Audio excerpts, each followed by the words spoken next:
quanto riguarda organizzazione dell'educazione, aiutiamo le persone povere, malate e le persone anziane. Qua il nostro aiuto per quanto riguarda le persone anziane e le famiglie delle persone anziane è molto ben articolato.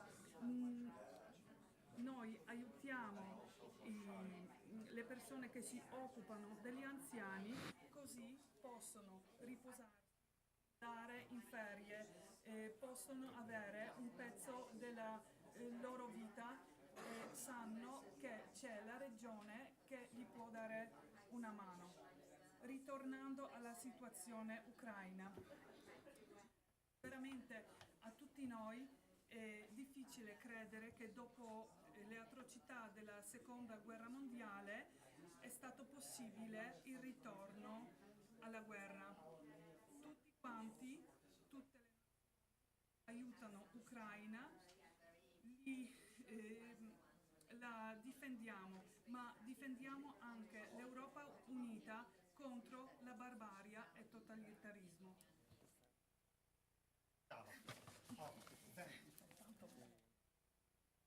Facciamo il dilemma con la...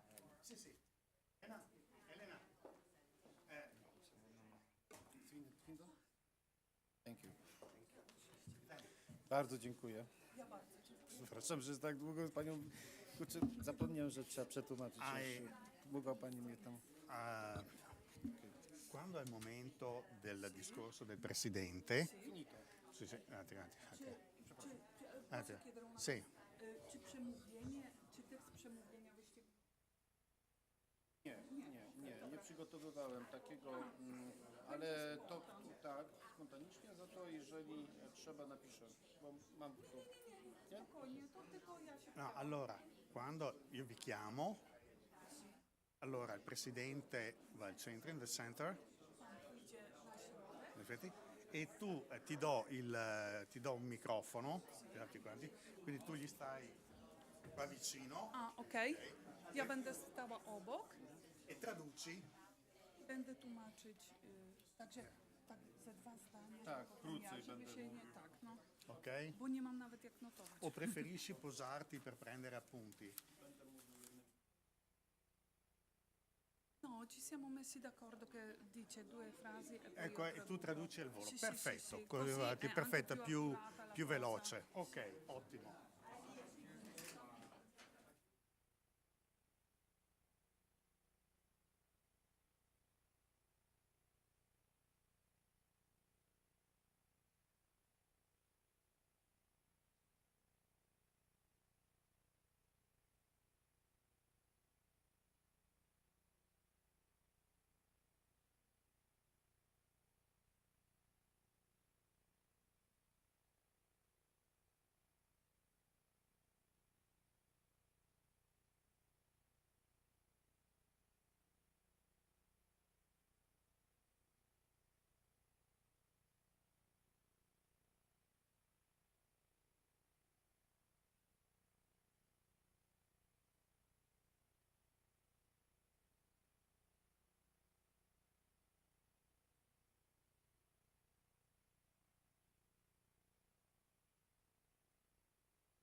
Ladies and gentlemen, I kindly ask you to take your seat.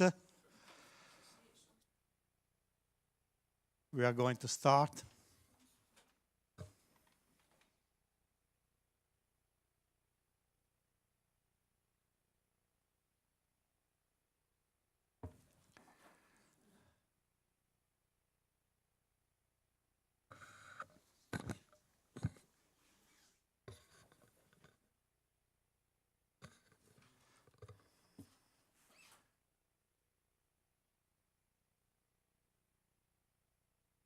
Okay.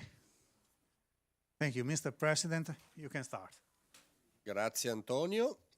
E intanto Thank you, benvenuto thank a you, tutti. Antonio. Ad First of all, amici, welcome to everyone. intanto ad amici che arrivano da fuori Veneto e fuori Italia, che vedo sempre molto volentieri. Un saluto anche a chi ci segue da remoto, perché abbiamo molti che non hanno potuto essere presenti qui oggi a Venezia e che invece ci seguono da lontano. Nella cultura e storia veneta, il 1° marzo segna l'inizio del nuovo anno. Per secoli la Repubblica di Venezia celebrava il suo capodanno in questo giorno. Il conto effettivo era effettuato more veneto, cioè secondo usanza veneziana. In altre parole, per la Serenissima, oggi è il primo giorno del 2023, more veneto. Spero che questo capodanno storico sia ben augurale per voi tutti e per la Carta di Venezia che oggi nasce, si rinnova, si adatta per la seconda volta.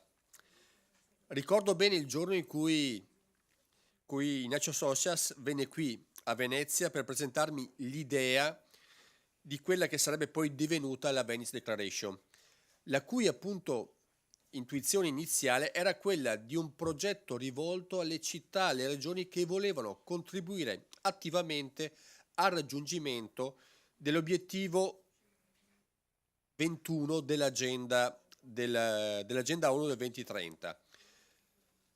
Rendere le città e gli insediamenti umani inclusivi, sicuri, duraturi e sostenibili.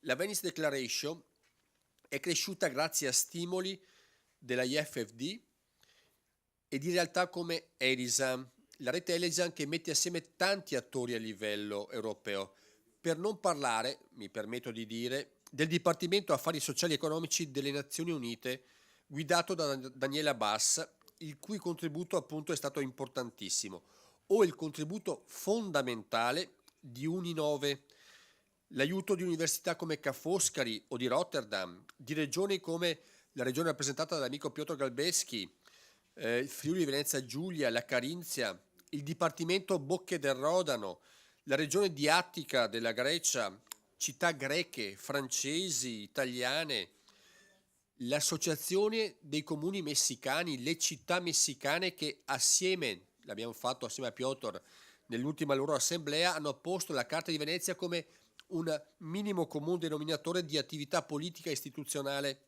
in Messico e hanno portato la cosa anche all'attenzione del governo messicano.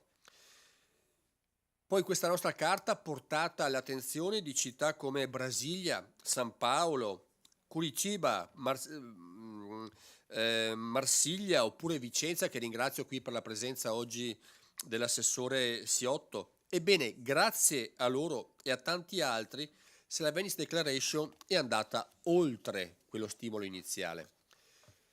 Se tutti abbiamo capito il ruolo delle case e delle famiglie che è diventato appunto centrale, la Dichiarazione di Venezia ha dimostrato strategie comunitarie per superare o evitare i rischi dell'isolamento e della solitudine e della dipendenza dalle tecnologie. La casa non può trasformarsi in una prigione o peggio in una prigione tecnologica segnata da violenze domestiche subite da donne e bambini. Vivere non da soli ma in comunità, credere nell'economia circolare, lottare assieme per difendere gli insediamenti umani dai mutamenti climatici e combattere uniti contro la povertà, la fame e le malattie. Come aveva più volte sottolineato Daniela Bass, la crisi derivata dalla pandemia Covid-19 portò alla luce fratture già esistenti, accentuando situazioni di estrema povertà. Sono infatti aumentate le situazioni di marginalità e di polarizzazione sociale a danno dei più vulnerabili, come i giovani, le minoranze, i gruppi considerati inutili come anziani o disabili o disoccupati. Oggi i primi 10 miliardari del mondo detengono una ricchezza 6 volte superiore al patrimonio del 40% più povero della popolazione, composto da 3,1 miliardi di persone. 5,6 milioni di persone muoiono ogni anno a causa della mancanza di accesso all'assistenza sanitaria delle nazioni povere e 2 milioni e 100.000 persone muoiono ogni anno a causa della fame. Quasi metà dell'umanità, 3,2 miliardi di persone, vive sotto la soglia di povertà, cioè con meno di $5,50 al giorno. La crisi ha rafforzato fenomeni come lo sfruttamento, i conflitti, la violenza domestica, il traffico di esseri umani, l'abuso di bambini o anziani, mentre il conflitto ucraino-russo ha dimostrato come equilibri che si pensavano consolidati possono rompersi improvvisamente e improvvisamente interrompere il cammino verso il benessere per sconfiggere la povertà, la fame e rendere tutte le città e tutti gli insediamenti umani inclusivi, sicuri, duraturi e sostenibili, mettendo appunto al centro di tutti i percorsi la famiglia e le sue esigenze. Per questo un anno fa a Bruxelles decidemmo di riscrivere la Venice Declaration, adattandola non solo ai nuovi scenari che la storia ci stava proponendo, ma anche sulla base del contributo straordinario che ciascuno di voi ha saputo dare. Potrei ringraziarvi tutti uno a uno per il grande lavoro che avete svolto, di cui cito alcuni tra i tanti: Daniela Bass, Ignacio Socias, Piotr Galbeschi, Silvia Carega, Jean-Max Toyer, Christian Papus, sindaco della città greca di Fili in Attica, l'amica Manuela Lanzarin, Annalisa Bisson e i loro collaboratori straordinari, per non parlare dei tecnici che, riscrivendo la Venice Declaration, hanno portato a termine un lavoro veramente difficile. Trovo particolarmente meritorio da parte loro aver lanciato un tavolo di lavoro sull'economia circolare, la sicurezza alimentare e l'energia, guidato dalla città di San Paolo, spazio che sono sicuro arricchirà di nuovi stimoli la nostra azione. In verità voi tutti ci avete dimostrato che nel mondo contemporaneo la realtà è policentrica e ciascuna realtà, piccola o grande che sia, ha il diritto di contribuire con la propria identità, cultura e intelligenza al benessere comune. L'etimologia della parola famiglia è da ricondursi al termine oscofama, cioè casa da cui, latino famiglia. Famiglia in senso stretto ed originario, etimologicamente parlando, significa la piccola comunità di persone che abitano nella stessa casa. Oggi quella stessa casa in cui vive quella comunità è il mondo, è la piccola comunità, è l'umanità tutta, che non può sopportare diseguaglianze, gli squilibri drammatici di cui ho accennato in precedenza. La famiglia è la base di quella straordinaria architettura che può guidare l'intera umanità nelle grandi sfide che ci attendono, ad iniziare dalla lotta alla povertà, alla fame, ai cambiamenti climatici. Se vogliamo salvare la casa comune e i suoi abitanti, dobbiamo ripartire dalla famiglia. Oggi siamo qui per ribadirlo con la nuova Carta di Venezia, che speriamo porti sempre con sé il suo spirito originale di servizio, disponibilità e attenzione alle ragioni di tutti. Grazie ancora per l'attenzione, grazie per la vostra presenza e, ripeto, per il lavoro fatto tutti assieme, che secondo me può essere sempre più utile, specialmente per guidare l'azione di molte realtà come le nostre, che attraverso le Nazioni Unite potrà poi essere propagandata e rilanciata a livello mondiale. Veramente grazie a tutti.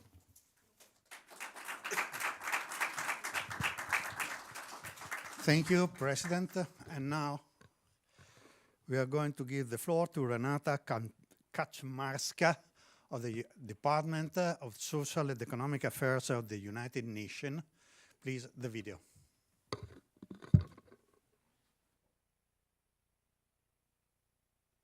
Esteemed Veneto Region President and representatives, esteemed international, regional, European, and local elected representatives, professionals involved in the development of family policies, civil society representatives, ladies and gentlemen. Thank you for the invitation to speak at this important meeting launching the revised Venice Declaration. The declaration is a very useful initiative guiding local cities and regions officials on how to fulfill the needs of families in urban settings. Thank you for all your work on this important issue. Ladies and gentlemen, I was asked to speak today about the 30th anniversary of the International Year of the Family. Let me start with the objectives of our preparations, as maybe some of you are not familiar with the details. These objectives are to conduct research on megatrends impacting families, such as new technologies, migration and urbanization, demographic changes and climate change. Analyze relevant sustainable development goals and targets vis-à-vis those megatrends. Raise awareness of the impacts of megatrends on families through advocacy and awareness-raising meetings and events. To recommend family-oriented policies and programs in response to those trends. The next objective is to engage stakeholders like yourselves, including member states, UN entities, civil society organizations, including academic institutions. So those are our objectives. What actions have been undertaken to achieve those objectives? First, in the area of research, so far, we launched background papers on 3 megatrends. That is, new technologies, migration, and urbanization. This year, we are launching the background paper on demographic change. Next year, we are focusing on climate change. We held 2 international expert group meetings in 2020 and 2022. We also had several regional expert group meetings for Africa and also the sub-region of Arab states. Our awareness-raising and advocacy events included side events of the Commission for Social Development, International Day of Families observances, other events organized by stakeholders in cooperation with the Focal Point on the Family at national and regional levels. And there are many events we are planning for this year, including regional expert group meetings and advocacy events. Let me also mention that this year's observance of the International Day of Families will focus on demographic changes and their impact on families. We are in particular also going to focus on aging and intergenerational solidarity. All these expert group meetings and advocacy events are helping us preparing the reports of the Secretary General, which analyze megatrends and offer recommendations on family-oriented policies responding to family needs. Our goal is that the recommendations from the reports find their way to the resolutions adopted annually at the forum of the Third Committee of the United Nations General Assembly. We hope the resolutions guide member states and other stakeholders in the design of family-oriented policies at the national level. I would like to encourage you to use our resources, including recommendations. We hope that they are useful for your work at all levels. In conclusion, I would like to reiterate that, as you I'm sure are aware, families around the world have been deeply impacted by contemporary megatrends, including technological and demographic changes, urbanization, migration, and more climate change. As we are preparing for the 30th anniversary of the International Year of the Family, we need to take into account the importance of research on megatrends and their impact, so that we can design better family-oriented policies to respond to the new challenges facing families. As COVID-19 pandemic has demonstrated, families bore the brunt of the crisis and are now faced with economic hardships due to higher cost of living and other factors. As families are primary social protection providers, they deserve more support through inter alia, child and family benefits, paid parental leave, better and more flexible working arrangements, gender-responsive policies, and programs to reduce the burden of care and respond to the needs of all households. Families need good living conditions in cities that have affordable housing, transportation, education institutions, as well as green public spaces where all generations can meet. I wish you all the success in the Venice Declaration and all the activities of all the stakeholders gathered today for the benefit and well-being of families in Europe and beyond. Thank you very much for your attention.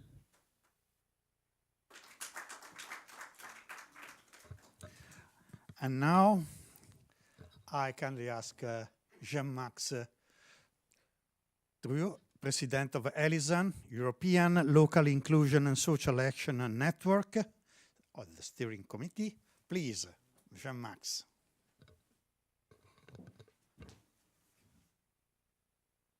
Alors, je suis le président du comité directeur d'ELISAN. La présidente, c'est Sylvie Carrega, qui est ici présente. Faire inclusif en période de crise mondiale. Lors de notre rencontre du 12 octobre 2022 à Bruxelles, dont Roberto Ciambetti a parlé tout à l'heure, à l'occasion de l'Assemblée générale et du conseil d'administration d'ELISAN, nous fûmes unanimes à accepter l'évidence, la succession accélérée des crises et leur aggravation nécessite de mettre en œuvre une actualisation, adaptation des termes et des contenus de la déclaration de Venise. C'est ce qui nous réunit ici aujourd'hui. Depuis cette date post-Covid, les chocs se sont succédés. Dernier épisode en date, le tremblement de terre qui a frappé la Turquie et la Syrie, avec ses dizaines de milliers de morts, de blessés et un nombre effrayant de sans-abri au milieu de l'hiver. La guerre se poursuit en Ukraine maintenant depuis plus d'1 an et d'autres pays de la planète sont dans la tourmente. Je citerai le Tchad, le Liban, la Somalie, Haïti et bien d'autres, frappés par la violence, la pauvreté et les changements climatiques. Les habitants de ces pays et de bien d'autres par le monde n'accèdent plus à l'alimentation, au logement, à la santé. Ils choisissent toujours plus nombreux des chemins migratoires, générateurs de graves déséquilibres, de marginalisation et de discrimination. Les responsables des villes et des collectivités territoriales en général, et ceux signataires de la Déclaration de Venise en particulier, sont confrontés à des difficultés complexes, accrues, qui réduisent l'impact de leurs initiatives inclusives et durables, voire les anéantissent. La hausse des prix alimentaires est devenue le facteur majeur d'exclusion dans nos sociétés industrialisées et provoque le retour de la famine avec son cortège de morts au cœur de l'Afrique. L'habitant ou le citoyen qui ne peut se nourrir et nourrir ses proches dans son cadre de vie n'est plus acteur dynamique de la société et encore moins maître de son propre avenir et de celui de sa famille. Comme l'indique le rapport de l'Organisation des Nations Unies du 25 janvier dernier, les Nations Unies, sur la situation et les perspectives de l'économie mondiale en 2023, je cite, « Les résultats économiques très incertains menacent la réalisation des objectifs de développement durable ». C'est du 25 janvier et ça émane des Nations Unies. La forte inflation, le durcissement des stratégies monétaires liées à une croissance en berne dans la plupart des économies déboucheront certainement sur une grave récession dans les pays développés avec des conséquences accrues sur les autres pays de la planète.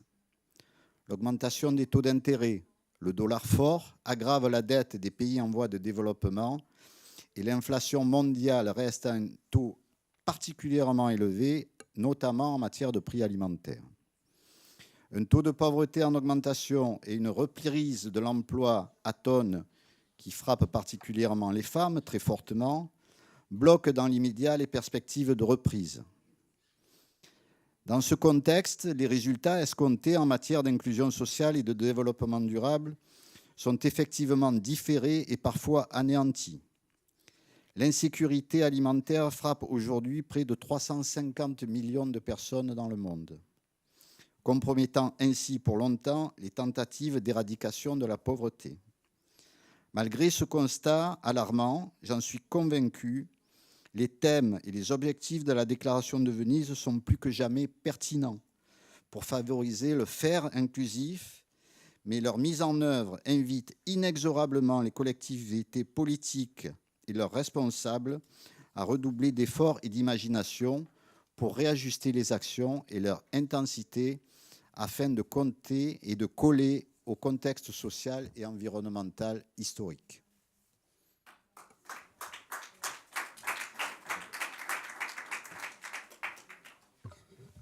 Merci, Jean-Max. And now we have another video with Olivier Jean, President of the IFFD, International Federation for Family Development. Please, the video.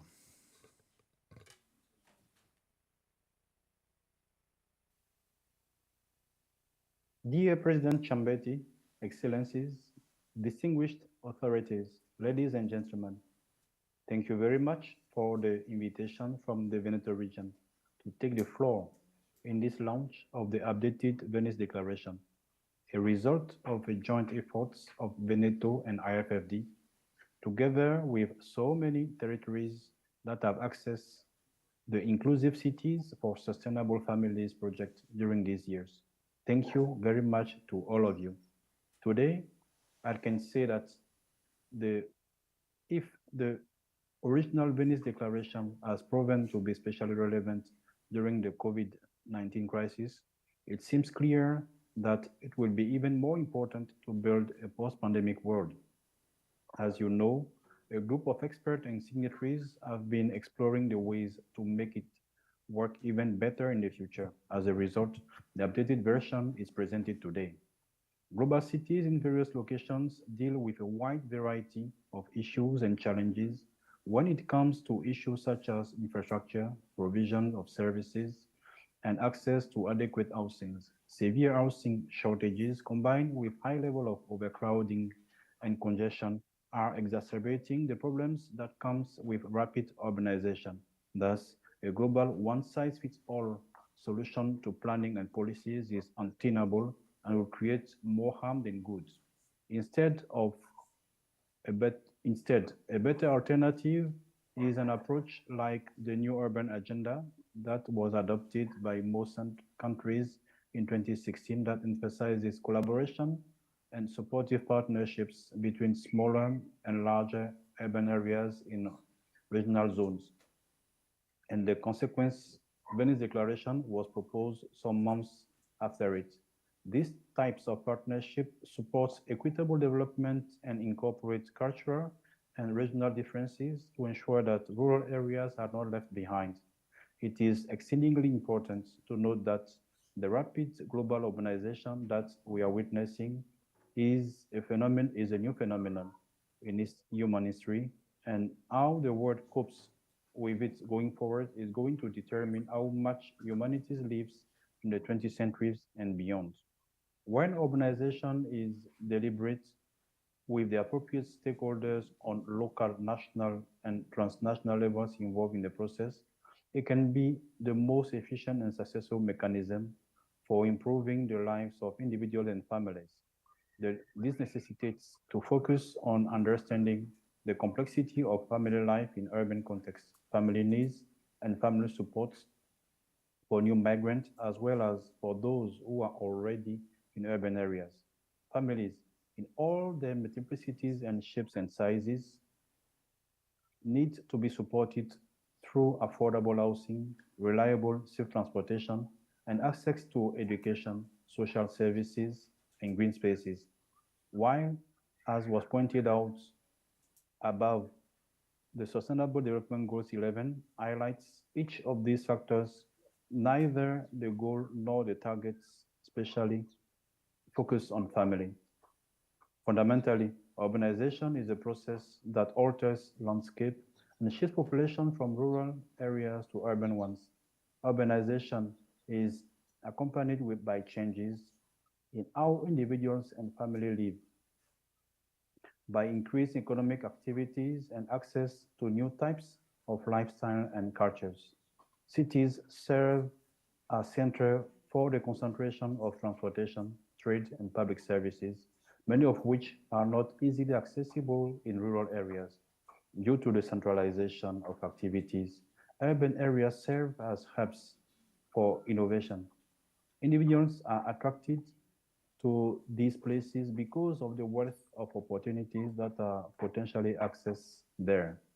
The dynamism that is created through the influx of people, economic opportunities, and services explain the growth of urbanization over the last several decades in particular. Migration fuels urbanization, but as was discussed above, it is not an homogeneous phenomenon. Urbanization, thus, needs to be understood as a multifaceted occurrence that needs to be viewed holistically.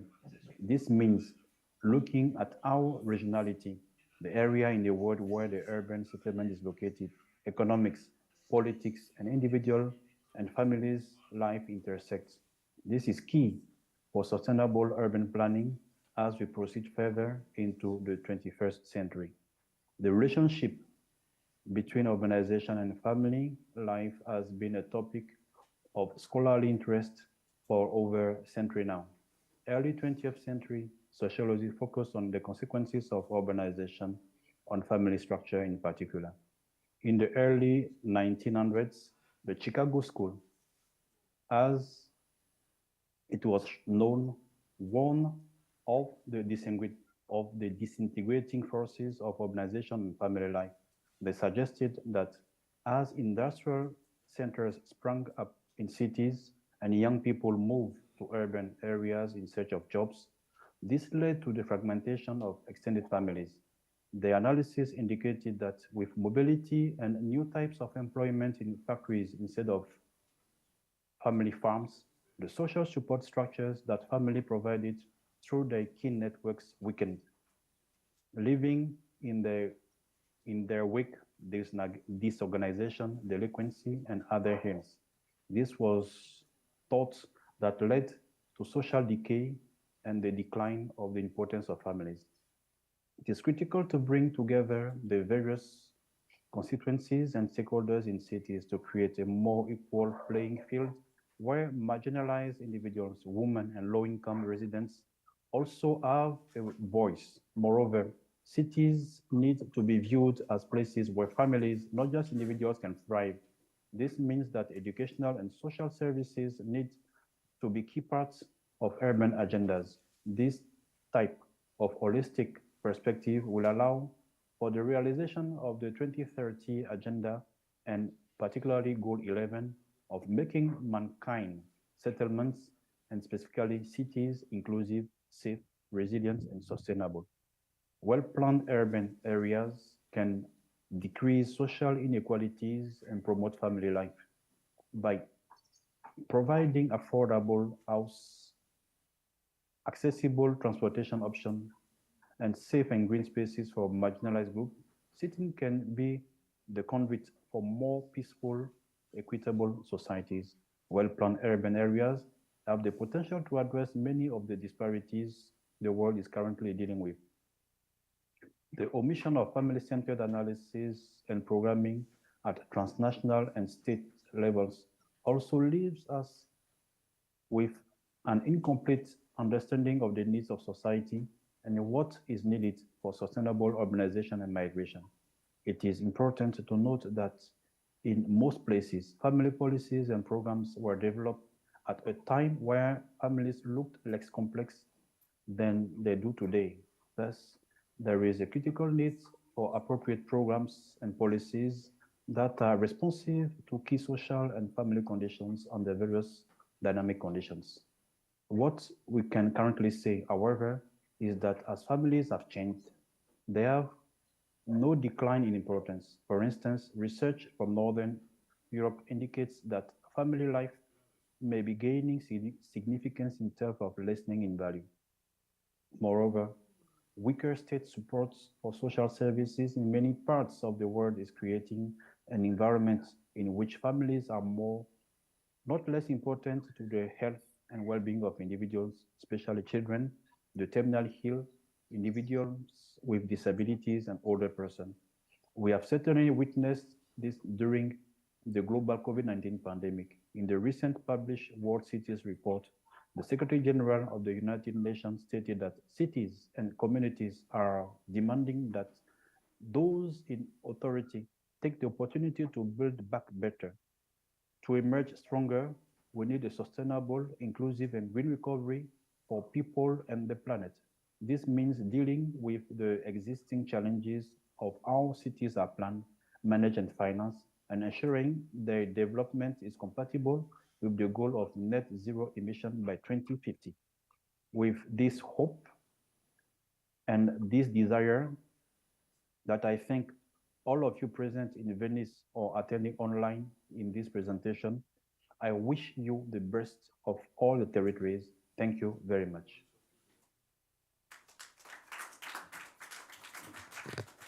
And now I ask to take the floor to the real engine of the Venice Declaration, Ignacio Socias, who was the one, as Mr. Ciambetti said, the one who invented, let me say, really invented the Venice Declaration. Please, Ignacio.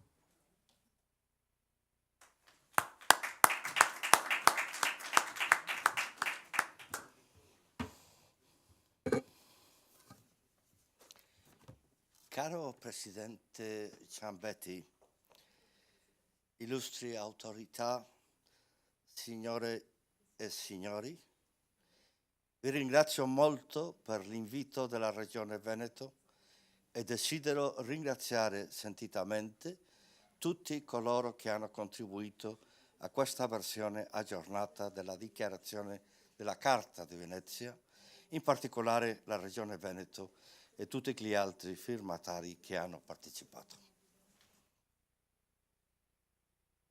Mi intención era hacer toda la intervención en italiano, pero gracias a Dios y para su beneficio me han pedido que la haga en mi idioma natal, español, lo cual agradezco porque verdaderamente no tengo muchas ocasiones de utilizarlo.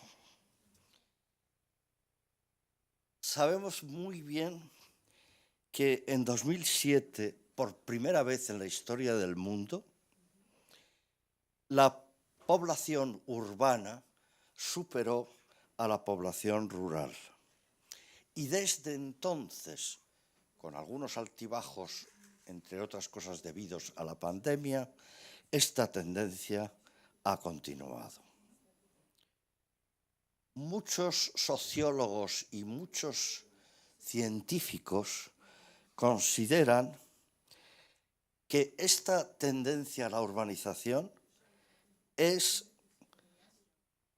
la tendencia más importante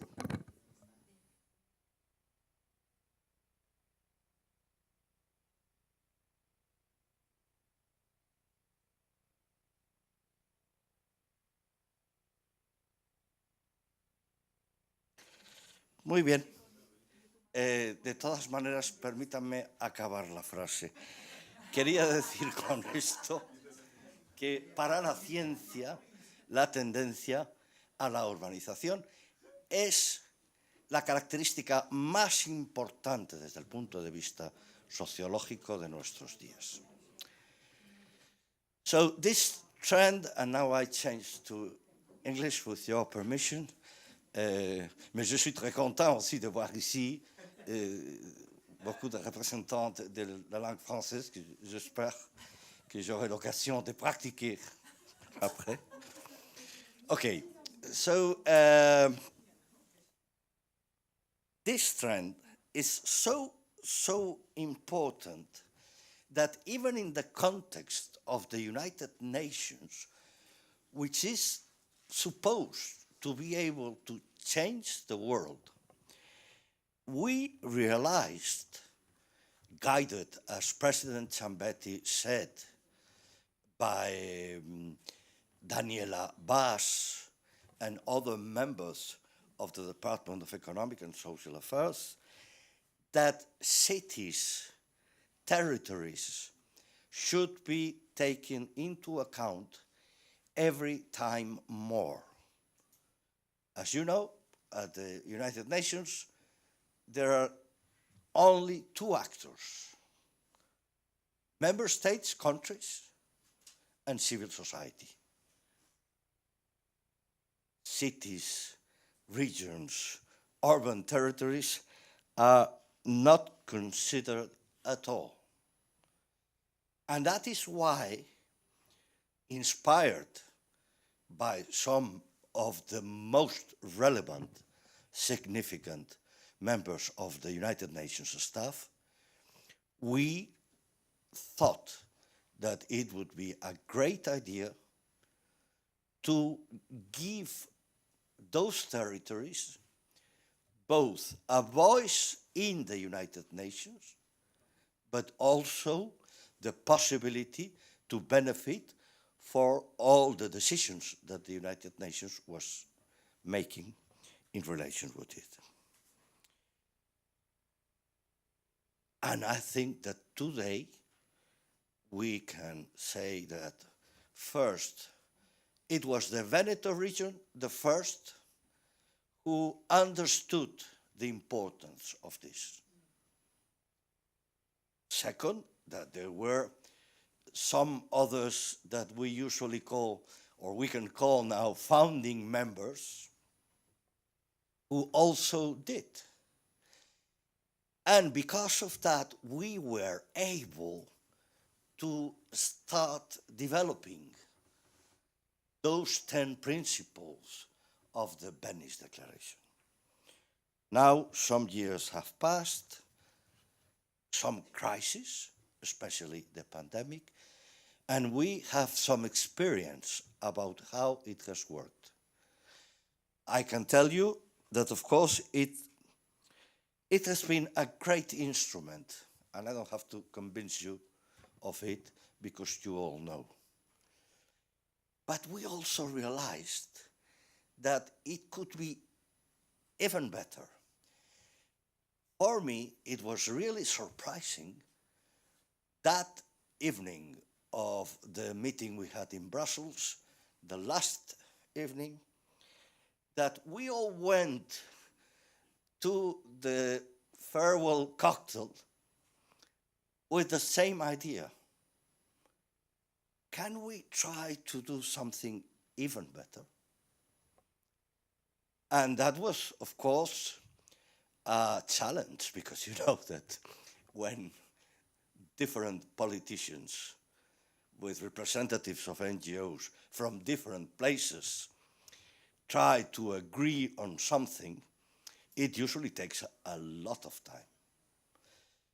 So we first had this impression of saying, maybe it's better to leave it as it is in case we never agree on something else. But we can say now also that that was not the case. After some online meetings, we did agree that those points were good. We needed to keep the same 10 points, but then we tried to make it richer, more appropriate, and that is what we basically have done, in my opinion, and what is presented today. Let me just quote a very important point. A recent study shows how major metropolitan areas in Europe shrank or lost population after COVID. So we have now these two inverse trends. urbanization is growing, but population is decreasing, and especially in cities. How are we going to cope with this? I think it was very interesting to have here today the representative of the United Nations for Families, the focal point of families, telling us that these demographic shifts, demographic changes, are one of the main points the United Nations wants to discuss and to make resolutions, so therefore to get recommendations from stakeholders, and we are part of them, so that we can make the declaration very much adapted to the situation. Of course, this is not only a European declaration, and most of the population of the world is not in Europe. You know that only Asia is more than half of the population of the world nowadays, Africa. And I'm glad to confirm you that we have been talking in New York recently with several Asian and African cities, proposing them to join the declaration too. But Europe goes first in all this process, and we need to show other continents not what does not work, it is already there, but what can really work after it. I feel this is our biggest responsibility. All this data have been taken into account in the new version of the Venice Declaration to make, as I say, even more efficient as a roadmap and an instruction book for family policies at the local level. And now I'm going to finish by asking all signatories present here and also to those present online not to forget that the report they are meant to present before the end of the month is very, very important to guide all of us in our work. Someone was telling me before we started how much the report is already helping them by having to produce it, in seeing what they are doing and how they can do better. And also, let me remind you of this technical meeting we had last year in Brussels, and we are having this year in Torun, Poland, at the end of May, together with the presentation of the working group on circular economy, food security, energy security. Your participation there, one way or another, is also very important. The Venice Declaration is not just a good idea. It's not just, well, it is, a good instrument inspired by the United Nations. It is also, it should be, a joint effort of even many more than those over 200 cities to make urban territories a good place for families to live in. Thank you very much.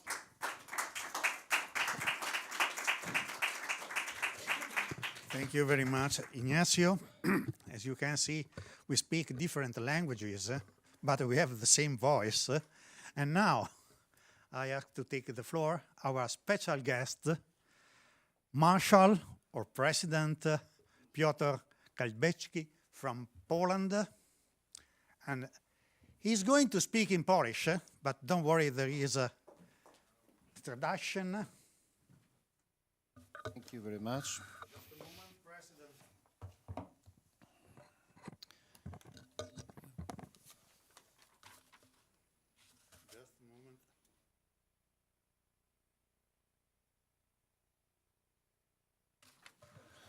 So let me start in English. Sorry.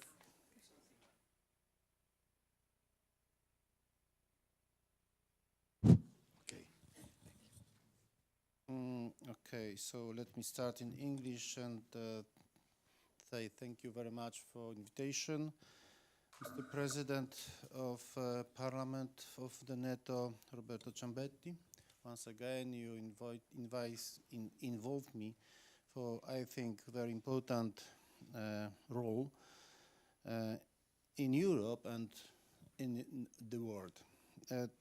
Thank you for your initiation also of the NATO Declaration in past many years ago. And I would be very pleased to say that since 2 years we are in the declaration, we also change our point of view for family problems in my region in Poland. But what is most important, we share about our experiences in big family of the regions, of the cities, which signed the declaration and try to be the first in Iran change for better life of citizens, our citizens everywhere where we are, not only in Poland, not only in Europe, also on the world. So once again, thank you very much. Okay. Chciałbym teraz przejść w moim rodzimym języku do swojej wypowiedzi, tak abym był lepiej zrozumiany, a jest to jakaś forma też promocji naszego kraju. Adesso vorrei passare alla mia lingua madre, non solo per essere capito meglio, ma anche per promuovere un po' il nostro paese e la nostra lingua. Nowa odsłona deklaracji weneckiej rzeczywiście jest owocem kilkuletniej współpracy, również naszego regionu. I za tę możliwość uczestniczenia bardzo dziękuję. La nuova versione della Carta veneziana, della Dichiarazione di Venezia, è il frutto di una collaborazione che dura da più anni e anche noi partecipiamo a tutti i lavori. Bardzo dziękuję, że ta dyskusja toczy się w różnych miejscach. Miałem okazję brać udział osobiście i moi współpracownicy zarówno w Brukseli, Nowym Jorku. Dzięki Ignacio za Twoją asystę, Twoją pomoc w Meksyku, Chihuahua, tu w Wenecji, ale już zapraszam, o czym była mowa, 31 maja do Torunia, do naszego województwa. Tam będziemy kontynuować nasze spotkania i naszą współpracę. Vi ringrazio anche per la possibilità di partecipare a tutti i lavori dedicati alla Dichiarazione di Venezia. Ci siamo incontrati a Bruxelles, a New York, ci siamo incontrati un po' dappertutto. Grazie Ignacio che ci dai una mano anche per quanto riguarda Messico. Vi vorrei invitare già oggi di incontrarci a Torun, cioè nella città dove risiedo io, il 31 maggio. Cieszę się, że przybywają nowi członkowie naszej deklaracji. Cieszę się z obecności Marsylii. No i mam nadzieję, że nasze spotkania kolejne będą obfitować doświadczenia i nowych partnerów. Sono molto contento che vediamo sempre nuovi membri. Ringrazio anche Marsiglia, la città di Marsiglia, che ci ha raggiunti. Spero che ci raggiungeranno anche tante altre realtà. Dwa zdania na temat tego, co w tych ostatnich 2 latach zmieniło się w moim regionie. vorrei spendere 2 parole per quanto riguarda tutti i cambiamenti che siamo riusciti a fare nella nostra regione. Otóż wdrożyliśmy bardzo ważny projekt, w którym objęliśmy dozorem elektronicznym wszystkich starszych mieszkańców naszego województwa, tak aby monitorować stan ich zdrowia, reagować na wezwanie, kiedy jest potrzebna pomoc medyczna lub kiedy zdarzy się jakiś nieszczęśliwy wypadek. Oni są zorganizowani w jednym systemie, monitorowanym z jednego miejsca. To jest efekt naszego zaangażowania w poważną realizację zobowiązań weneckich. Allora, noi abbiamo implementato un programma di monitoraggio delle persone anziane. Praticamente lì abbiamo proposto un braccialetto elettronico che monitora costantemente il loro stato di salute e invia tutti i dati se hanno bisogno, se sono in una situazione di emergenza, se hanno bisogno di assistenza, noi lo sappiamo. Tutte queste persone, diciamo, sono sotto la sorveglianza di un solo sistema di monitoraggio che li garantisce un aiuto, un'assistenza medica. Zmieniliśmy system opieki nad młodzieżą, która miała doświadczenie karne z prawem, weszła w świat kryminalny. Abbiamo cambiato anche il sistema di assistenza ai giovani che sono entrati in conflitto con la legge. Wprowadziliśmy system stałej opieki, spotkań codziennych z młodymi ludźmi, tak aby przystosować ich do wejścia do normalnego życia i wyciągnięcia ich często z patologicznych środowisk, w których do tej pory przebywali. Abbiamo intrapreso un'assistenza praticamente che si svolge ogni giorno. Li vogliamo tirare fuori spesso dalle situazioni di patologie. I może jeszcze jeden przykład. Mocno zaangażowaliśmy się w zmianę systemu opieki pieczy zastępczej, gdzie zlikwidowaliśmy wszystkie duże domy dziecka. Zastąpiliśmy je domami, w których przebywa nie więcej jak 14 podopiecznych oraz są oni w stałej jednej wspólnocie, właściwie rodzinnej, gdzie mamy 2 opiekunów opiekujących się wzajemnie również wychowanków. Ten system stary poszedł całkowicie do lamusa, zmieniliśmy go na rodzinne placówki opiekuńczo-wychowawcze. Inoltre abbiamo cambiato praticamente cancellato il vecchio sistema di centri di affido dei bambini. Abbiamo cancellato grandi orfanotrofi, non ci sono più.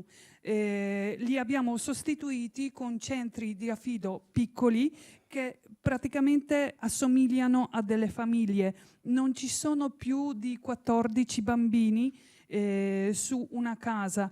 I bambini vivono nelle realtà che assomigliano più a una casa e ci sono sempre 2 persone, 2 assistenti che li crescono insieme.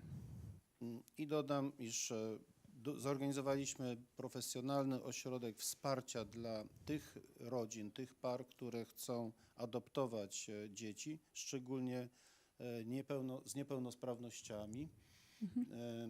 Jest to bardzo duży krok w tym kierunku, aby w ogóle zlikwidować ośrodki opiekuńczo-wychowawcze w przyszłości. Abbiamo anche implementato un progetto di cui siamo particolarmente fieri, che consiste nel istruire le persone, le coppie che vogliono adottare dei bambini e specialmente i bambini con handicap. Questo nostro progetto ha per scopo eliminare praticamente grandi centri di affido. Moi poprzednicy mówili o zmieniających się okolicznościach naszej egzystencji na Ziemi. Wymieniane były kataklizmy takie jak pandemia, trzęsienie ziemi w Turcji, Syrii czy wojna w Ukrainie. To rzeczywiście są sytuacje, które nas zaskakują, ale dodam i podkreślę, nie powinny zaskakiwać. Świat zawsze był w jakichś czasach i zawsze musiał borykać się z problemami i wyzwaniami. Sono d'accordo con i miei predecessori che le circostanze che ci sono adesso nel mondo non sono molto rosee. C'è stata la pandemia, c'è il terremoto in Turchia, c'è sempre la guerra in Ucraina, però questi cambiamenti non dovrebbero sorprenderci perché è proprio così la vita mondiale. Purtroppo dobbiamo essere pronti a tutto, anche a questi cambiamenti negativi. Powinniśmy jednak wyciągać wnioski. Przykład wojny w Ukrainie, o czym za chwilę powiem więcej, daje dużo do myślenia. Nie powinniśmy udawać, że tworzymy zdrowe systemy demokratyczne, czy to na forum ONZ, czy Unii Europejskiej, jeśli za naszą ścianą sąsiednią w Rosji chociażby wiemy, iż wspieramy przez wiele lat system totalitarny, który ostatecznie niszczy dorobek demokratycznego i wolnego świata. Però osservando questa situazione dovremmo anche tirare le somme. Per esempio, guardando la guerra in Ucraina, di cui parlerò anche più avanti, noi dovremmo fare questa riflessione. Non dobbiamo far finta di creare dei rapporti democratici anche con i stati che non lo sono. Se dietro la nostra parete, dal nostro vicino di casa, supportiamo un regime che veramente non è democratico. W naszej deklaracji powinniśmy uwzględnić to, że mówimy o rodzinie jako najwyższej formie organizacji społecznej, tworzenia wspólnoty i dobro tej rodziny powinno nam przyświecać zarówno we Francji, w Polsce, w Hiszpanii, w Stanach Zjednoczonych, w Meksyku, jak i w Turcji, Syrii, w Rosji, na Ukrainie, w Japonii czy na Filipinach. Nie powinno być żadnego odstępstwa od tego, o jakich standardach życia w rodzinie mówimy. Wiem, że $5 w jednym państwie musi wystarczyć, a w innym $1000 jest za mało. Musimy jednak to w przyszłości zmienić. Nella nostra dichiarazione dobbiamo prendere sempre in considerazione che la famiglia è quell'unità organizzativa più importante del mondo. Il benessere della famiglia deve essere quel valore primario. Non dobbiamo darci per vinti. La famiglia deve essere considerata sempre uguale, sia in Polonia, sia in Francia, sia in Siria, sia in Giappone, sia in Russia. Non dobbiamo scendere a compromessi. Io mi rendo conto che in alcuni paesi per il benessere della famiglia forse bastano $5, ma ci sono anche i paesi dove non bastano $1000 per vivere dignitosamente. Dobbiamo sempre avere in mente il bene della famiglia in uno standard konkreto. Powinniśmy zatem szukać wspólnego modelu funkcjonowania rodziny na świecie, chociaż uwzględniać oczywiście różnice kulturowe,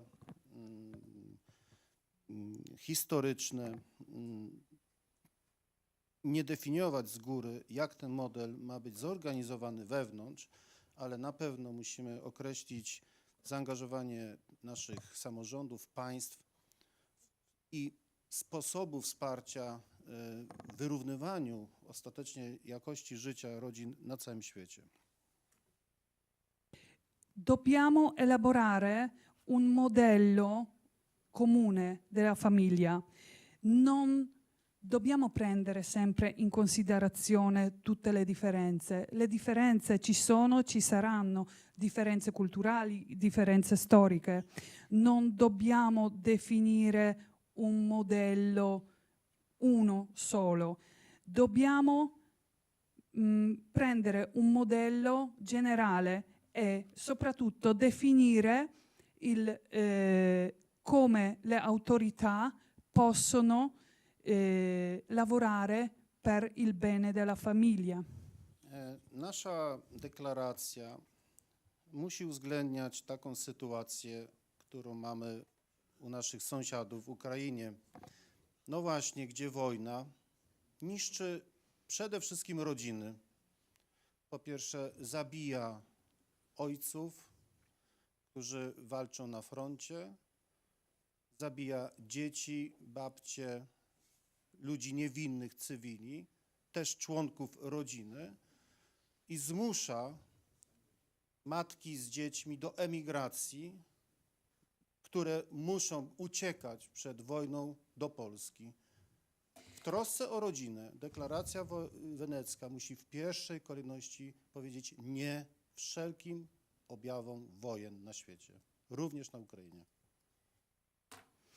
La nostra dichiarazione deve prendere in considerazione anche le situazioni come la guerra in Ucraina, che distrugge le famiglie, fa uccidere i padri, fa uccidere i bambini, nonne, mamme, muoiono membri delle famiglie, la gente innocente.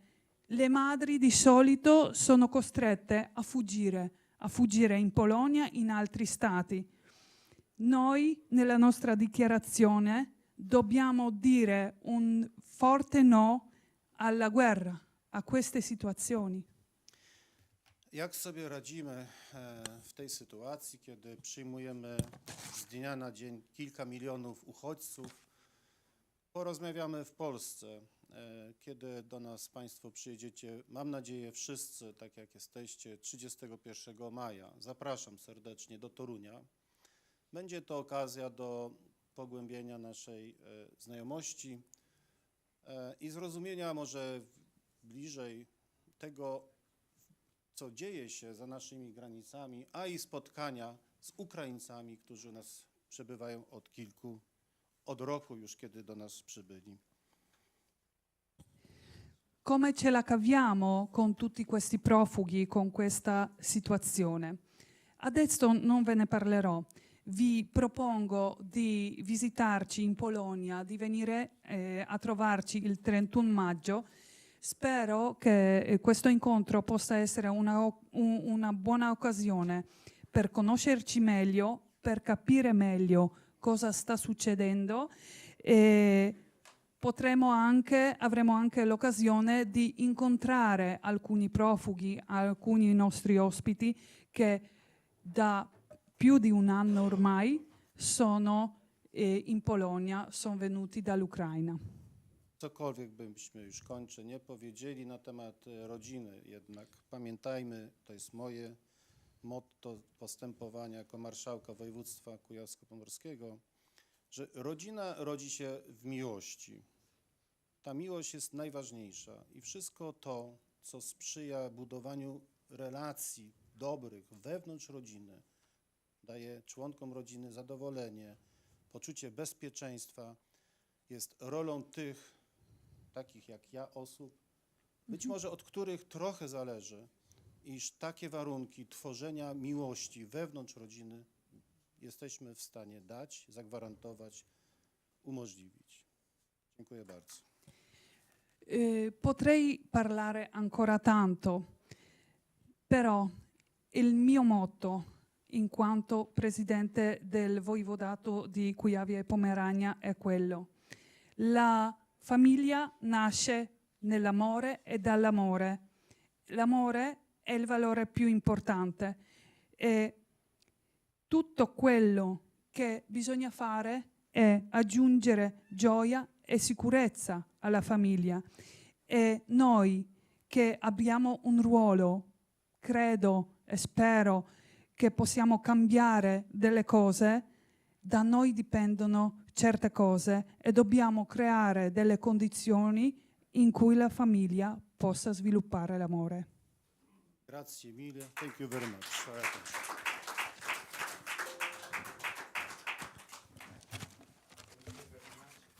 Thank you very much indeed, President. And I want to underline that we must be grateful to the Polish people, to not only your region, but the 16 regions in Poland who sustain and help the refugee from Ukraine. I remember last year in Brussels how you were so worried about the help you had to give, but you were able to support them in few hours. Let me say that it was a sort of miracle, very unbelievable. Thank you very much, Mr. President. And now, last but not least, we received some questions by email because there is a lot of people who is following our meeting, and they ask something. We can give them the answer. We write them in the next few hours or in the next days in order to give them some pieces of information of our job, our future, and the future of the Venice Declaration. Now, last, Gianna Zamaro, Central Director, Health, Social Policies and Disability of the Autonomous Region from Friuli, Venezia Giulia. Miss Zamaro, mi scusi signora Zamaro, mi sente? Sì, la sento. Ecco, e noi la sentiamo benissimo. You can hear you very well. Thank you very much. You have the floor. Thank you so much for inviting me to this meeting. I would have liked to be with you in Venice today, but unfortunately, our commitment kept me in FVG, in Friuli Venezia Giulia. So I quickly present, because I think we are late a little bit, my slides giving an overview, just an overview of what we are doing in our region. Only because we are in Italy, I will continue in Italian, unlike other times. And I go so quick. So the first slide, please. Okay, go on, please. Next one. Thank you. Ok, qui abbiamo ripreso e rivisto quella che è l'update della dichiarazione di Venezia rapportata nel contesto regionale in tema di salute. Voi vedete che questo circolo intorno al ciclo della vita ci pone alcuni diciamo così, suggerimenti, perché noi abbiamo una regione molto vecchia, abbiamo una dependency ratio molto alto rispetto alle altre regioni italiane, anche rispetto all'Europa. Quindi abbiamo sviluppato dei piani di invecchiamento attivo, di promozione della salute e prevenzione in tutte le età, un piano per la fragilità che naturalmente si rivolge a tutte le famiglie, perché tutto ciò che sto dicendo è rivolto alla famiglia, anche le famiglie composte da persone anziane o monocomponenti. Un piano della cronicità e un piano della non autosufficienza.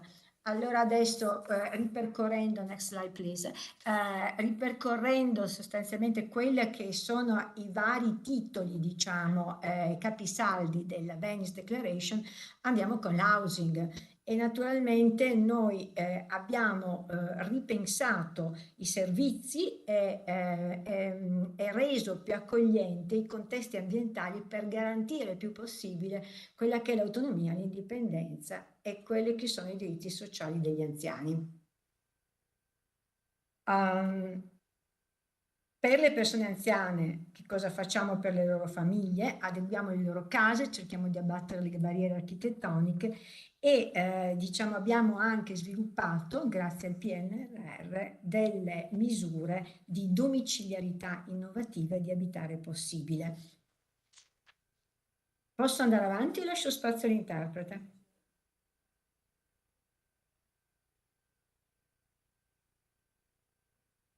Può andare avanti tranquillamente. Okay, perfetto, benissimo. Quindi abbiamo quindi anche delle sperimentazioni di coprogettazione, di cogestione con le associazioni del terzo settore, questo è abbastanza innovativo. Certamente riguardo, next slide, and next again. Thank you. Questa la nuova riguardo quella che è la new technology, ovviamente noi cerchiamo di sviluppare con dei progetti sicuramente il contrasto a quella che è la solitudine, così come dicevano le persone che mi hanno preceduto. È chiaro che anche noi abbiamo dei progetti molto forti, molto importanti di teleassistenza, di telecompagnia e anche di telesoccorso per le persone, specialmente non solo anziane ma anche fragili, ma anche in contesti, visto che la nostra regione ha delle valli montane anche difficilmente raggiungibili anche per loro. Naturalmente cito solo il progetto Sifarete che ne sviluppa azioni di ascolto, di informazione e di formazione. Ecco, next slide. Andiamo all'education. Qui noi abbiamo sviluppato e siamo all'interno della rete europea delle scuole che promuovono la salute, cercando di promuovere quella che è la partecipazione di tutta la comunità scolastica, docenti, studenti, genitori naturalmente abbiamo creato anche un documento di offerta per tutte le scuole di buone pratiche diciamo così, nell'ambito di un concetto di equità e di progetti validati per sviluppare competenze e stili di vita sani. Abbiamo una collaborazione anche con l'Accademia, quindi il CNRL di Pisa. Next slide. Ok, qui abbiamo riguardo all'health care, noi abbiamo una rete di ospedali che promuovono la salute e abbiamo portato la scuola negli ospedali e a domicilio per i bimbi che diciamo ne hanno bisogno. Abbiamo anche fatto delle azioni per sviluppare il benessere mentale nei docenti e negli studenti attraverso il percorso di mindfulness. Nella comunità naturalmente noi stiamo agendo da anni con dei progetti di promozione di sani stili di vita e di prescrizione dell'esercizio fisico. Next slide. E riguardo alla sicurezza, come vi dicevo prima, vedete questa piramide, abbiamo un progetto Sicuri a casa, va bene, che si rivolgono alle persone anziane, fragili, che desiderano essere seguiti, protetti rimanendo a casa, quindi una teleassistenza, telecompagnia, farmaci che vengono consegnati e prevenzione degli incidenti domestici. Se andiamo all'ambiente, la prossima, è chiaro che noi ci stiamo assolutamente muovendo verso azioni di sostegno e di promozione della mobilità sostenibile, di ricerca scientifica nell'ambito della presenza di agenti inquinanti ed effetti sulla popolazione e dell'istituzione di un sistema regionale di prevenzione di salute dai quelli che sono rischi ambientali e rischi climatici, anche sviluppando anche percorsi di resilienza. La prossima, se andiamo ai trasporti, è chiaro che qui abbiamo un discorso della promozione di un libero movimento sul territorio delle persone e dei servizi e agevolazioni anche per le persone che sono indigenti o che sono anziane rispetto a quelli che sono, diciamo, gli abbonamenti o i ticket per i mezzi pubblici e anche una serie di soft lines per quanto concerne, diciamo, speciali trasporti per persone, diciamo, anche disabili oppure anziani. Andiamo alla prossima, che è l'affordability. Quindi noi abbiamo un fondo, investiamo tantissimo, che si chiama Autonomia Possibile, che sostiene la permanenza di persone non autosufficienti nella propria, diciamo, abitazione, che non sono solo anziani, ovviamente. Abbiamo anche un fondo e una legge adesso, nuova, di supporto ai caregiver, a sostegno dell'assistenza familiare, perché ci sembra che questo sia una cosa da fare. E questa legge, la legge 7 del 2023, è nuova. E poi abbiamo un fondo che si chiama Dopo di Noi, a sostegno di persone disabili che di fatto non hanno più i loro familiari. Se andiamo al tempo libero e al turismo, voi vedete qui c'è un progetto che a me sta particolarmente al cuore, che sono i 10.000 passi per la salute, e che noi abbiamo iniziato con un anno cercando di promuoverlo, e stiamo continuando finanziandolo di anno in anno. Abbiamo anche un Atlante, abbiamo una serie di percorsi e circa credo il 40%, se non di più, delle nostre città, dei nostri paesi stanno aderendo a questo percorso diciamo, di promozione della salute all'interno di quelli che sono dei contesti, diciamo così, dei loro villaggi, delle città, eccetera. E questo anche a sostegno del turismo, perché stanno facendo dei percorsi molto strutturati e molto belli. Però veniamo alla prossima, che ci porta a quelle che sono le famiglie che si trovano in condizioni di vulnerabilità. Quindi noi abbiamo il progetto Prisma 7 dal 2016 o 17, in cui diciamo, cerchiamo di mappare la fragilità dei soggetti, in questo caso anziani. Abbiamo l'88% aderito a questo screening perché è volontario e ha risposto alle nostre domande, diciamo, telefoniche, e abbiamo chiaramente rilevato nel corso del 2022 che il 27% di quelle che erano le persone intervistate sconosciute al sistema, quindi non prese in carico, perché questo è importante, sono risultate potenzialmente fragili di vario grado, quindi vengono monitorate più che prese in carico. E poi la prossima è quella importante, quella che è il contrasto alla solitudine. Abbiamo la legge 22 del 2020 che non solo promuove un invecchiamento attivo e sano, ma anche un contrasto alla solitudine in tutte le età. Pensiamo, perché in quel momento c'era anche questa esigenza per il Covid che ci ha assolutamente reso molto più sensibili a questa tematica. Abbiamo un portale che voi vedete, dove c'è appunto il sito, dove tutti possono accedere, possono chattare, trovano le informazioni, ed è quindi uno strumento assolutamente di condivisione per quello che diciamo, aiuto, per quello che... Non vedo più niente. Mi vedete? Ah, ok, sì. Quindi riguardo la prossima, il sostegno alla famiglia, e ho subito finito, noi vediamo che ci siamo concentrati particolarmente sulla violenza domestica, sul sostegno alla genitorialità, perché noi crediamo nella famiglia, crediamo nell'educazione, no? Familiare, al supporto alla disabilità anche all'interno delle famiglie in tutto l'arco della vita, al sostegno a quella che è la dipendenza patologica che c'è, e i contributi per l'accesso ai servizi per l'infanzia, quindi è una rete molto sviluppata. La prossima.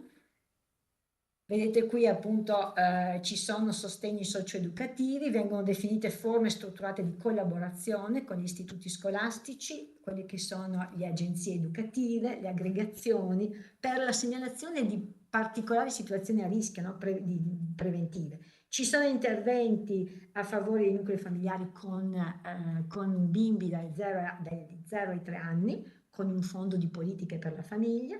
Si attuano percorsi psicosociali di supporto ai genitori e anche ai neogenitori, e con la possibile attivazione di centri per la famiglia, e si definiscono quelle che sono, si chiamano modalità organizzative, va bene, e di funzionamento di quello che è il servizio socioeducativo territoriale, secondo un modello, diciamo, quello che è un modello condiviso.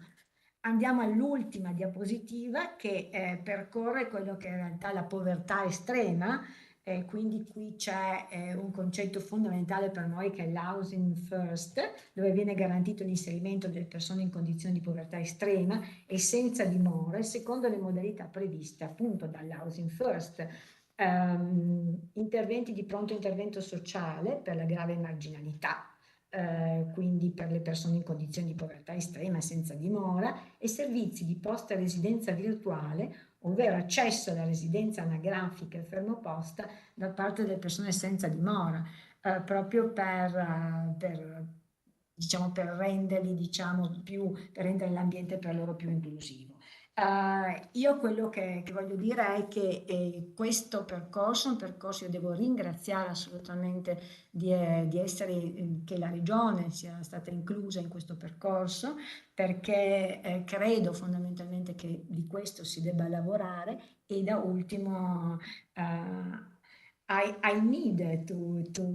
we need to go better, as Ignacio said, and I have to thank so much Mr. Ciambetti, the president, and Ignacio for his inspiring speech. Thank you so much.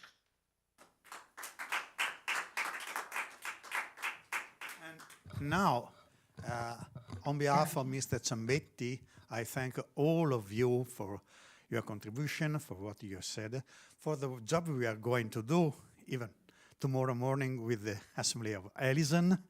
And I think that it's very important that there has been more than 50 people connected with us during this meeting. And what can I say? We can move to the presidency, so where we have an aperitif and, of course, a toast for the Venice Declaration. Thank you very much indeed to all of you. Adios.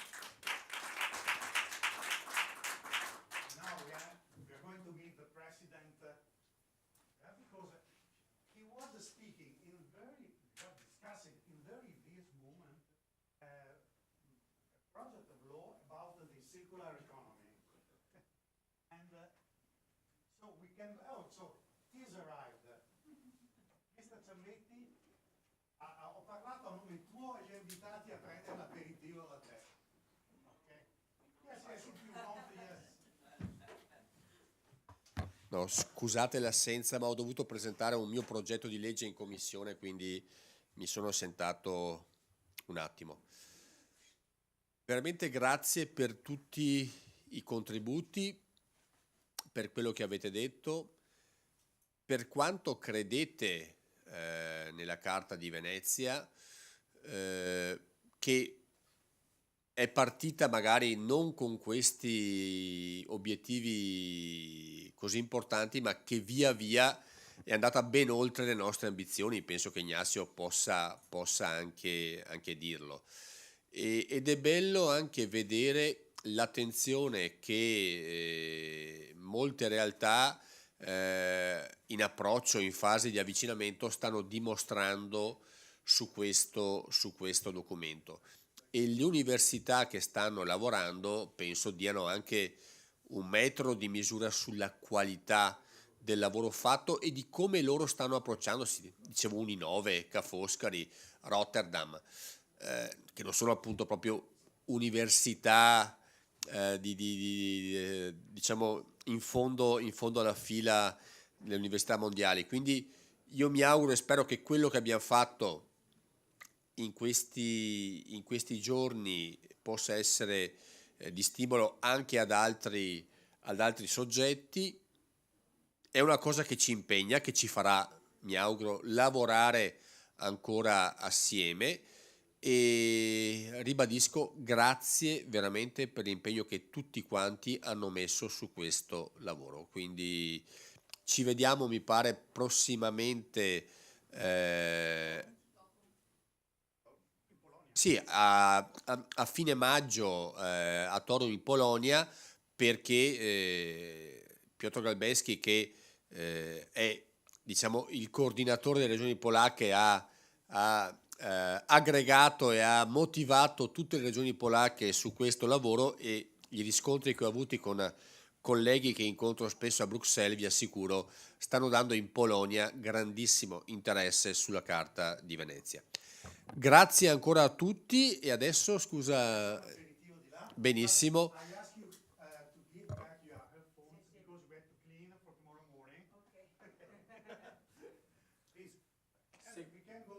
Seguiamo il cerimoniale del Consiglio regionale che ci porta